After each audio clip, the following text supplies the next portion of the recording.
Muhammad Pagu. Muhyiddin berkata usaha itu akan dilaksanakan melalui peranan pelbagai agensi seperti Perbadanan Usahawan Nasional Berhad, MARA dan Tekun Nasional serta agensi mandat Bumiputra. Saya juga telah memutuskan supaya unit peneraju agenda Bumiputra yang ini teraju menjadi agensi penyelaras utama pembangunan sosioekonomi Bumiputra. Teraju akan menjadi penyelaras tunggal bagi pengkalan data Bumiputra merentas kementerian, agensi dan GLC.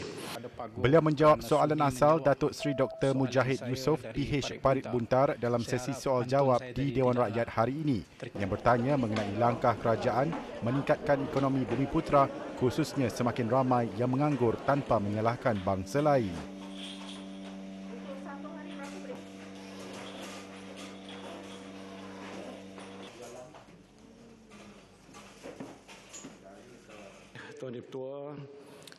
Dalam pada itu, Muhyiddin menjelaskan bagi suku kedua 2020, kadar pengangguran dalam kalangan Bumiputra adalah 5.2% berbanding purata nasional 5.1%. Manakala kadar kemiskinan dalam kalangan Bumiputra pada tahun 2019 adalah 7.2% berbanding kaum Cina 1.4% dan India 4.8%. Selain itu, peratusan ekuiti Bumiputra yang dicatatkan adalah lebih kurang 16% sahaja dan ia semakin merosot dan membimbangkan berbanding tempoh sebelum ini. Sebab itu, apapun yang penting sekarang inilah bagaimana usaha nak dibuat dan dilaksanakan oleh kerajaan sekarang. Komitmen kita ialah untuk berusaha lebih daripada dahulu. Sebab itu dalam ucapan yang telah pun saya jelaskan tadi, ada suatu inisiatif baru.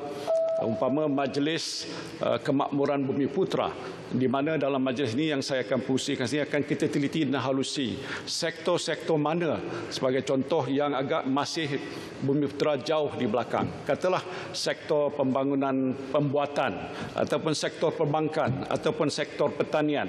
Jadi bila ada data-data yang lengkap yang dapat kita kumpulkan menerusi unit teraju yang saya sebutkan tadi, maka tindakan kita lebih berfokus. Beliau menjawab soalan Datuk Seri Dr. Ahmad Zaid Hamidi BN Bagan Datuk tentang usaha kerajaan berkenaan kedudukan pemilikan ekuiti Bumiputra dalam syarikat tersenarai dan tidak tersenarai serta agensi amanah Bumiputra.